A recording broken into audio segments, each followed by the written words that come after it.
Poor people stay poor because they want a fast way to get rich. And instead, the richest people that I know pick one of these 4 paths, play it for a decade, and then end up with more money than everyone else that is just chasing shortcuts. And just as a fun reminder, for you, no president, no economy is going to make you rich. You have to do that for yourself. So in this video, I'm going to show you the 4 paths to mega money, and I'll show you how to pick the right path at the right time for you. Let's get into them. You've got your money and your business. You've got other people's money and other people's businesses, and then permutations of those. And so your money, your business, right, is a bootstrap business. If you have other people's money in your business, now you're raising capital. If you have your money and other people's businesses, now you're investing. And then finally, you have other people's money and other people's businesses, which is fund management. Now, to give you some proof points around this, I actually looked up the top 11 richest people currently on the Plouts Forbes list, and I'm going to tell you where they are. So you've got Elon Musk. He's a raised capital guy. Almost every single company he's had, he's rah.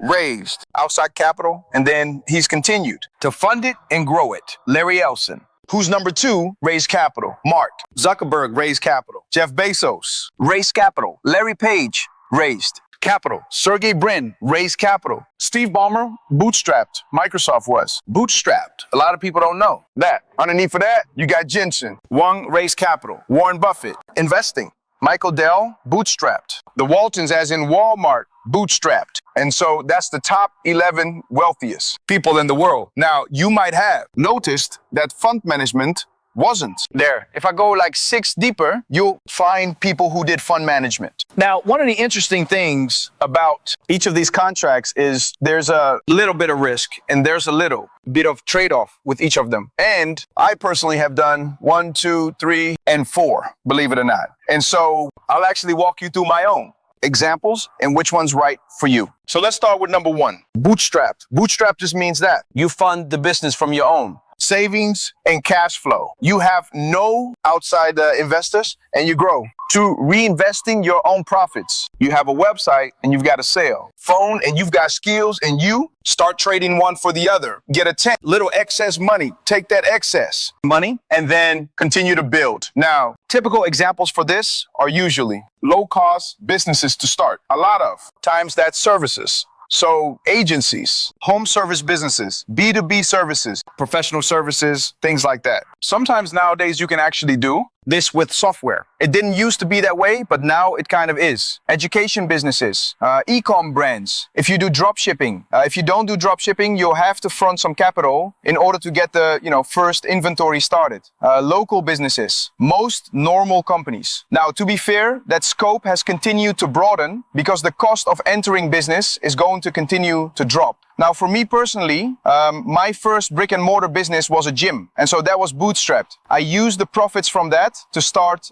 Prestige Labs, which is a supplement company, which was bootstrapped. I started Allen, which is a software company, which is bootstrapped. And so all those companies were bootstrapped. Today, acquisition.com is taking some of that capital, investing it into other people's businesses, while also having some companies that we start de novo from our holdco, which is kind of semi-bootstrapped and also kind of reinvesting our own capital. So you can see how some of these boxes merge. Now, who is this right for? So if this is your first business, I recommend starting with bootstrapping. And the main reason is, just like you want to pay off ignorance debt, the last thing you want to do is take your friends and family's money and then lose it because you don't know what you're doing. That's my opinion. Everyone, your results may vary. You can stick off the names on that list that I mentioned. Jeff Bezos, the people that he knew invested. Bill Gates, the people, I think he had rich parents. I'm sure they helped him out in the beginning. I don't know that the actual public documentation of that, but I think he had a little bit of help in the beginning there. But the thing here is that, like, I don't think you're going to want to go raise a ton of capital from everyone, maybe even VCs, if it's your first shot. Again, your results will vary. Your life is unique. But the main thing is that bootstrapped will typically be the slowest of the four paths. And that is usually because it takes money to grow. And if you have to make the money to grow, it's almost like having a car factory built inside of the car. It's very difficult to do. Humans do it. We have human factories inside of our humans. Weird stuff, right? But in business design, it's much, much more difficult, right? It's slower to build the capital reallocation machine while also building the machine that makes the capital to begin with. You kind of have to have both. Now, the main advantage of this is that you keep the control and the equity. So you have a, bigger slice of the pie. You decide the pace, the strategy, and ultimately you can exit on your own time horizon or never exit at all, right? And the goal is that you design a compounding vehicle, which is either recurring or reoccurring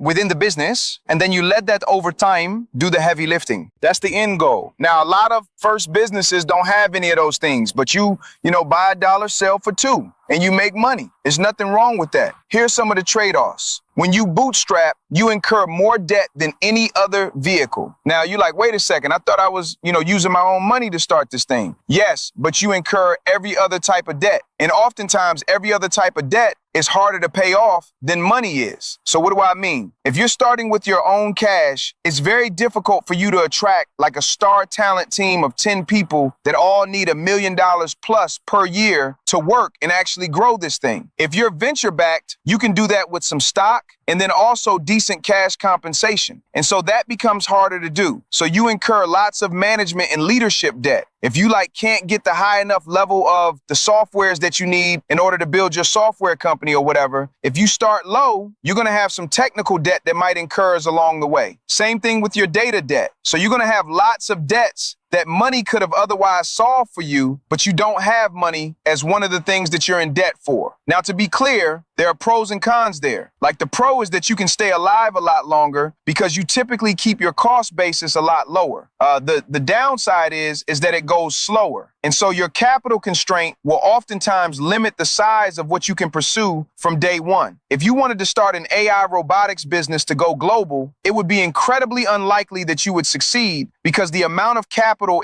they would cost to just build one robot, let alone many robots as you scale. And then you functionally probably lose money on building that first robot. And then after you lost money that first robot, you'd have to get more money to then build more robots. It's very hard to do without outside injections of cash. And so this box does constrain to a degree what kinds of opportunities you can pursue. And there's a reason that some of the biggest people in the world start here, which is a perfect segue to, okay, so what is other people's money into your business? This is raising capital, right? So you start and you run the company, but you raise capital from investors who buy a slice of equity to fund the fast growth. Normal examples of this are tech platforms, social networks, marketplaces, manufacturing, pharmaceuticals, where it takes years and years and years to get a drug passed, and then it makes money. Typically, anything that has huge amounts of upfront costs, then increasing margins or gross margins later, and/or winner or take all dynamics, meaning you have to lose money for a long time to get the whole market, and then all of a sudden you have a network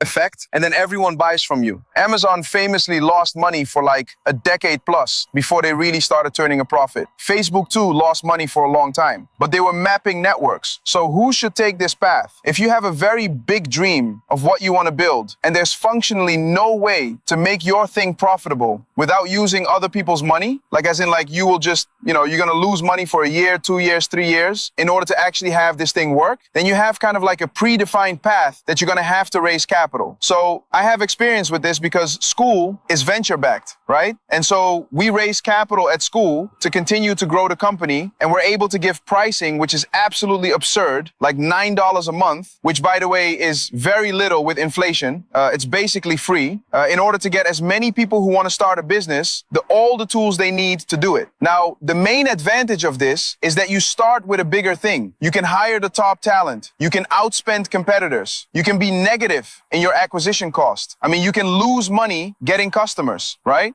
You can build infrastructure faster than you could with your own cash alone. And on a personal level, you can incur way less personal debt because, there'd be no way that you would be able to fund a lot of this out of your own pocket. Now, if you're already rich, then you can take on raising capital style big opportunities and then fund it with your own cash. And that's really an amazing combination, but not available to most people. But this allows you to pursue rarer opportunities. And one of the advantages of that is that it actually prices a lot of people out of the market. So to an degree, there is an element of risk with raising capital because typically the opportunities that people pursue are high risk, high return opportunities. But there's typically far fewer competitors. And so, you can count the number of competitors who are well funded, even in a space maybe on two hands. If I said, how many social media marketing agencies are there? You're going to need a lot more fingers. And so within our car analogy example, you actually just start by building the car factory. And then even though you're going to lose money up front, once the car factory is built, you know that every single car, you're going to make X dollars of profit, right? And that is how you end up recouping it and justifying the return to the investors. Some of the trade-offs here are significant. You now have two customers instead of one. In Bootstrapped, your customer is just the end customer, right? When you have raising capital, your customer is both the end customer and the investors are venture capitalists. And so that's one element, is that you have to serve two masters, which can oftentimes be at odds, which is a bit of a pain. The second kind of big downside is that you're going to dilute your own equity. Here you have 100% of the pie, right? Whatever you make is yours and that's your pie. Now you can give profit shares, you can give equity slices to key teammates or partners or whatever, but they're usually in the business. They're actually helping you succeed within the business. Whereas when you're raising capital, a lot of it's going to depend on the terms. Shiron, my partner, tells a story about his first exit ever. He learned what a ratchet was, which is that he had a very large exit in his first company that he started in his teens, that then I think he exited around age 25. It was many tens of millions of dollars. But because there were liquidation preferences and ratchets on those liquidation preferences, the investors got paid out first and with some excess. And so when he saw this very big number, the amount that he and the other founders were left with was less. Now, to be fair, he did fine, but it was less than what he thought he was going to get. Now, as you continue to scale this, typically, if you do multiple rounds, each person who's going to put money in also wants a seat at the table. Quite literally, a board seat, which means that over time, you can absolutely get voted out of your own business, which happened to Steve Jobs, right? And so these are real risks that happen. You can lose control of your own company. And a lot of this is going to depend on the terms of other people's money. If someone gives you $1 trillion for 1% equity in your business, that's an amazing thing. If someone gives you $10 for 90% equity, that's going to be kind of tough. And so this one is very much the devil's in the details. And your ability to raise is going to be a combination of two things: your ability and track record as a founder, and the size of the opportunity that the investors believe you're going after, and the likelihood that they believe that you can actually hit it. And I'll say the last downside here is that typically venture money is kind of grand slam money. It's like they just want you to swing for the fences and know that they're going to have a lot of people strike out. But the economics of having somebody get 1000x on their money allows them to have many losses. But if you're the person who takes the loss and n equals 1, as in it's 100% of your life, that is where there's a sea of tombstones of failed ventures and founders who gave 5, 10 plus years of their life and pretty much worked a job, but with way more stress for a long period of time, and then ended up having nothing to show for it, which is tough. And they don't even have the story of the big success at the end. So this is actually far more common than the big headlines that we see. And the reason those things make big headlines is because they're rare. Which brings me to the third way of making mega money, which is investing. Now, this is the one that probably a lot of people have more familiarity with, right? It's your money and you're investing into other people's businesses, right? So you take the cash you earn actively from other places, and then you buy pieces, tiny chunks of other people's people's companies, kind of the equal opposite of raising capital. Now, you don't have to buy into venture type products. You can just buy cash flowing businesses. You can buy public stocks. You can buy real estate. There's a lot of different things that you can buy with money. Now, the clear thing here is that you don't run them, you fund them. So me personally, I'm split in my investing. So I have HQ Ventures, which is our venture arm. So that's where we are basically the raising capital partners for SMB tech. And so that's exclusively what we invest in because we understand it well. And then on the other side, we have kind of the private equity style investments that we do, but we also add some sort of service because we have a whole service layer at ACQ. And so those are typically more cash flow investment businesses, but also obviously have enterprise value. And so who should take this path? Real quick, I'm going to show you the exact 10-stage roadmap from 0 to 100 million plus that less than 1% of companies finish. I've now done multiple times. And so I can say with a lot of confidence that these are the stages as headcount increases that you need to get through. And I broke each of these down by 8 different functions of the business. What the constraint feels like what are the symptoms of it when you're going through it, and then what steps we actually took to graduate. And we've done this across software, physical products, service businesses, brick and mortar, all of this. And it works. And it's my gift to you. It's absolutely free. And so the link's in the description, but you just go acquisition.com/roadmap. Just enter your info and it'll spit it right back to you. All free. Well, once you have meaningful excess cash and you want the upside without the day-to-day operational responsibility, then this is an interesting path. And so the main advantages are that you have diversification. So you're able to make many bets instead of kind of a life or die bet with a single company. But whenever you distribute your bets, you also decrease your upside, right? So Dale Carnegie had a famous quote, which is put all your eggs in one basket and then watch the basket. And so that's him talking about this, right? Bootstrapping, or you're raising capital for your own business, that's you putting all your eggs in one basket and trying like hell to make that thing work. With investing, you're spreading it out. But when we look at the most successful investors, they typically aren't nearly as diversified. They're typically way more concentrated, which then allows them to maybe make 5, 7, 8 significant bets that they believe they have alpha or upside on above the market. And so with investing, I think that of the 4 of these, arguably the easiest lifestyle kind of decision, because you have no boss and you're technically other people's boss. And so you just write checks. You can inform what you want the person to do. To be clear, you might not have majority. That's going to depend on the terms. But when Layla and I sold the company and we were just a family office, this is all we did. And I'll say of my entire life, the most chill period. And sometimes I think to myself,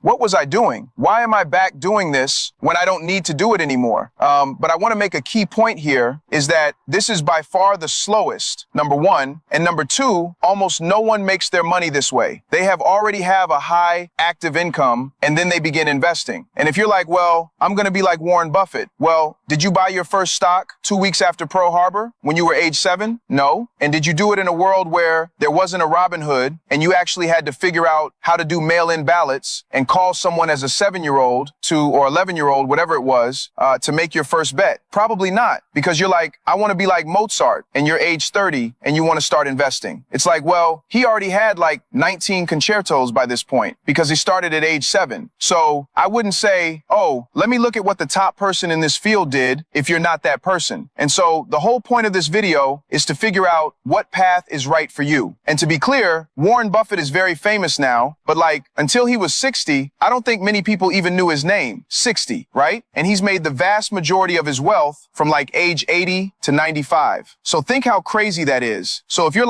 I'm in this for the very, very, very, very, very, very long haul, then this is a good path for you. And especially if you're somebody who wants a little bit more of a lifestyle, where you're okay, I just have to get my passive to exceed my active costs. Then it's great. And if you get better and better at that game, you'll have more and more, and then you'll have nothing else to do, and you'll just keep playing the game just for the love of the game. But it does take time. It's unlikely that you're going to get these 50%, 100% plus annual returns. Even Warren, for a very long time, didn't get those types of returns. And even in the beginning, he was still combating, I think, 50-ish%. But he was the best in the world. And then once he had more capital, his returns decreased. And a great note on this is that in I would say Main Street, real estate is the #1 most common path for creating millionaires, but not the most common path for creating billionaires. And to be me, that is kind of like a great kind of cherry on top for this little bucket, which is that it is a great way to build and store wealth. It's being smart with your money and allocating it appropriately. It's unlikely to be the thing that gets you all the way to the top unless you have a very, very long time horizon. And let's be real, you have to live to 95 like Warren Buff to hit the list. Like, that's real. Like, Charlie Mayer was 99 when he died. And so, like, in a very real way, like, if they had died at 74, I don't know if we talk about them as much because they wouldn't have had all the compounding that happened after. So, like, this is a long, long game. Finally, that leads us to number 4, which is fund management. So this is you take other people's money and you invest it in other people's businesses. You raise a pool of capital for investors, which is the fancy word that has LPs or limited partners, and then you use that money to buy pieces or control of other people's businesses. Now, depending on the way that you do it, you can also use debt there too. So let me give you a visual of, like, this is potentially one of the highest leverage scenarios. It's like this on steroids, basically. And so let's say that you want to raise $100 million.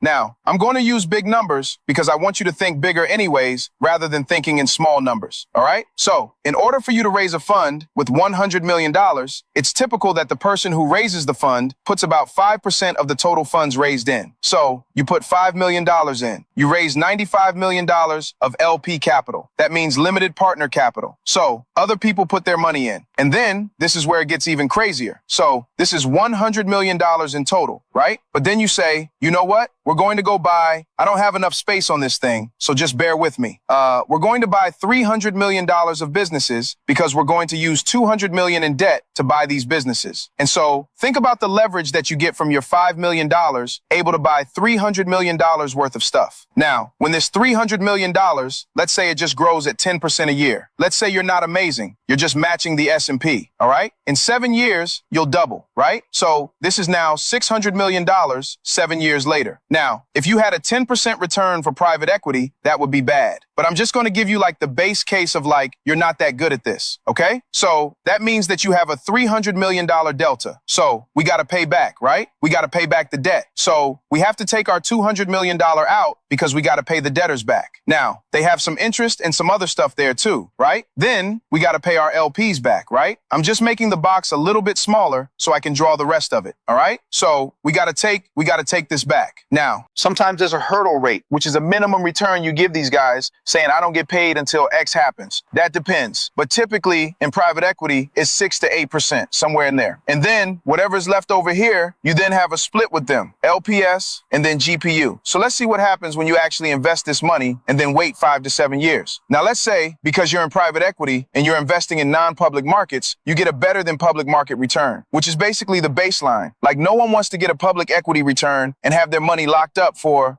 5 to 7 years. So if you got a 20% annualized return for 6 years, you would have 2.98 on the money. So functionally, your 300 million, right, that you bought now becomes 900 million. Ooh, more. All right. So we got to pay back our debt. So we have our 200 million that we got to pay back in debt. Now there's going to be some interest on that. Let's say that we got to pay them back $100 million in debt payments. Okay. So we have that too. Now we also have our LPs, $95 million that they put in. So we got to pay them back that. And then there's some minimum return that we promised them before we participate, which for us is going to be about $40 million if we have a 6% pref or hurdle that goes back to them. So that is all guaranteed to them. Now, after that, it just depends purely on the nature of the asset class and what you're investing in and your kind of proprietary blend of whatever. There's going to be some split of the profits here that goes to you, the GP, the general partner. That's the operating partner, the person who runs the whole fund. And then some that goes to the LP or limited partner. And so let's say that you had a 50-50 split here. Let's just call it. Okay, that means that after we add all of this stuff up, this slice here is $465 million.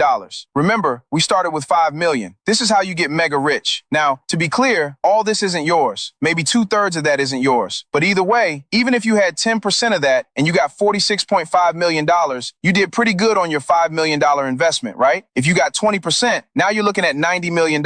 Even better on your $5 million investment. You see how this stuff adds up? And that's because this is leverage. Now, when we look back at our original original kind of sheet here. With each of these 4 paths, you have to decide on what's best for you. If you have some proprietary way that you know how to source deals and you have a good way of finding capital, which by the way, if you're like, I don't know how to raise capital, you absolutely do know how to raise capital if you have good deals. One of the best pieces of advice I got from a mentor of mine is that there is no lack of capital in the world, only a lack of good deals. And so if you find a good deal, capital will appear, right? If you come to me and say, I have a guaranteed way, which of course don't use those words because that's a great way to get good money to run away. But if you're like, there is an incredibly high likelihood chance that I have of 5xing money in this way. And here's the 6 different ways that I've mitigated the risk. And let's say those are believable. And if we have that, then I'd be like, okay, well, how much money do you need? And that's how any good investor is going to ask the question. Because when you do identify good opportunities, you just want to back up the truck. Now, in that setting, the higher, believe it or not, the higher the return and the more private the type of deal that you're doing, that's more niche and specific to what you know, typically the better the splits that you can negotiate on the GPL split of the profits after some certain point. And so who should do this? I think the best version of this is where you build a track record, you figure out proprietary deal flows and deal flow that only comes to you that no one else has, and you have some sort of real edge in picking and improving those companies. So oftentimes funds are organized around a singular thesis. So for example, at the very beginning of acquisition.com, I got approached by a walnut tree fund. I was like, I don't even know this exists, but they explained how it worked, which is like, it takes 30 years to grow a black walnut tree all the way to full size. But every year after year 3, it creates walnuts. And so it cash flows every single year. And then at the end of the 30 years, you cut the walnut tree down and you get this amazing walnut wood that you can then sell. And then the cost is really just the seeds and the time. And that was their entire business model. And they'd done this a number of times, and they had these kind of staggered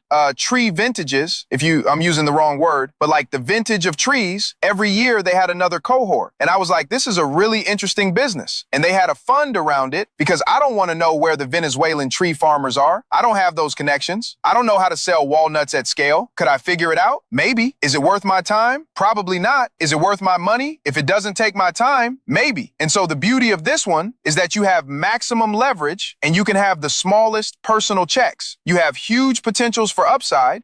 There's also fees that you can put onto this. Typically, the better and the more track record you have, more you can add fees in. I'd say your first time, oftentimes you have less fees just because you want people to come in and not think you're going to get rich on the fees. They want to have as aligned incentives as possible with the investor. Now, oftentimes the GP ends up richer than any single LP. Obviously depends on how much capital gets put in that they take from. Now, the risks, you have enormous responsibility and a very long feedback loop, and you're accountable to the LPs and to regulators and to the entrepreneurs who are running the businesses, and to some degree the customers that those businesses serve. And so you have a lot of masters to serve in this time period. And you can be rich on paper, but the entire time you almost feel like a slave, which sucks. And so your job becomes managing risk and reputation and people and portfolios, not just building one company. And if anything, you're almost building the company of the fund. So I got rich bootstrapping my companies. I took some of my cash and invested in other people's companies. That cash continued to compound, and I was able to invest and then co-found School, where we raised capital. I obviously promote School as well. And then finally, it's in fund management. So we've raised capital for some of the real estate deals that we've done. When we buy big buildings, which we do through ACQ, real estate. We've only done that privately to some of our higher level clients and portfolio companies. We are functionally general partners in some big real estate buildings, which you can check out acquisition.com/real estate. But yeah, these are the 4 ways to make mega money. Pick the path that's right for you.